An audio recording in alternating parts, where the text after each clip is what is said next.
Ang tagalupa na viral ang mukha. Bip bip bip bip bip. Bumibip bip bip bip bip bip bip bip bip bip bip na ba? Ang lahat. Martian. Enrico Pañero. Bip bip bip bip bip. Bip bip bip bip bip bip bip. Bip bip bip bip bip. Yes FM. Bip bip bip bip bip umaga. Mga yes friend. Ito na ang 101.1 Yes FM Balitang MMDA mga yes friend. Pinag-aaralan na daw na lagyan ng exclusive motorcycle lane sa EDSA. Di ba meron na yan talaga? Meron na talaga yan eh. Yung kulay blue, di ba mga yes friend? Matagal na pinatupad yan. Pero, Tignan mo. Walang nangyayari. Tignan mo, dali. Tignan mo, walang nangyayari. wala talaga nangyayari. So, aksepin na natin mga yes friend. Aksepin na natin na dito sa Pilipinas, talagang malaki ang naitutulong ng mga yes friend natin na nakakabili ng motor. Yes, mga yes friend. Totoo yan. Sa oras. Tama. Sa gasolina. Tama. Oh. At isa pa mga yes friend. Ang mga riders. Ang mga nagmomotorsiklo. Diba? Ang lakas makapogi niyan. Tara, bakit? Alam ko na, Rico Pañero, kung bakit ang lakas makapogi ng mga nagmumotor. Di ba ano kapag na brum brum brum jug jug jug jug jug jug jug Paano ulit, Rico Pañero? jug jug jug jug jug jug di ba gano'n no? Ang lakas makapogi ng mga nagmumotor kasi lahat sila naka-helmet. Lahat naka-helmet. Hindi ka sure.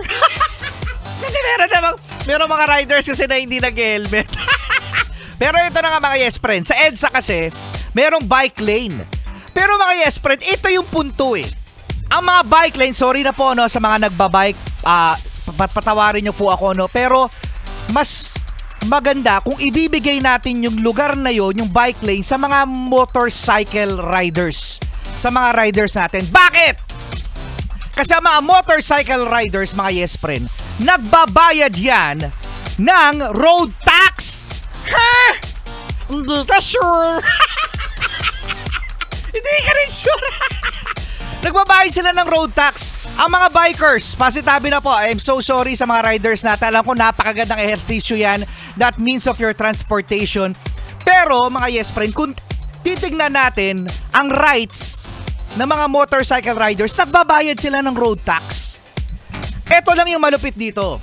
Kapag nagkaroon tayo ng bike lane, ng motorcycle lane mga yes friend, eksklusibo sana sa kanila yun.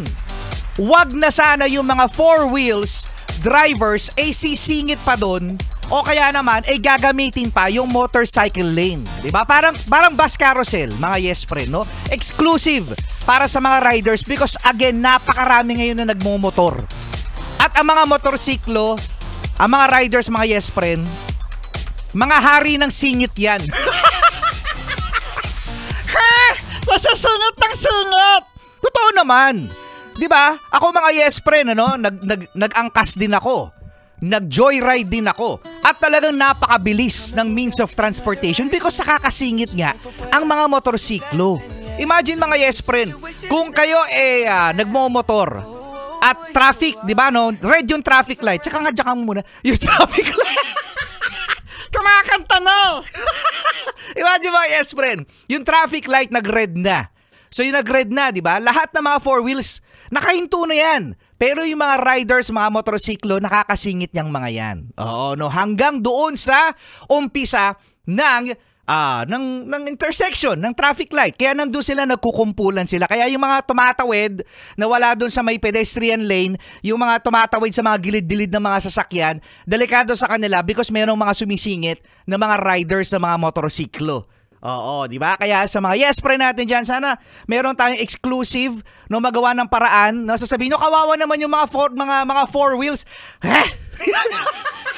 Dahil mas marami ngayon mga yes friend ang mga nagmumotor. Oo, no? Yun lang naman sa akin mga yes friend. Rico Pandero, sa dami mong sinabi, wala kaming pakialam.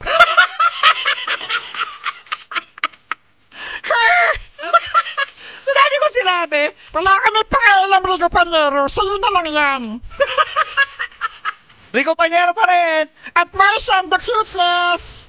Despacito na.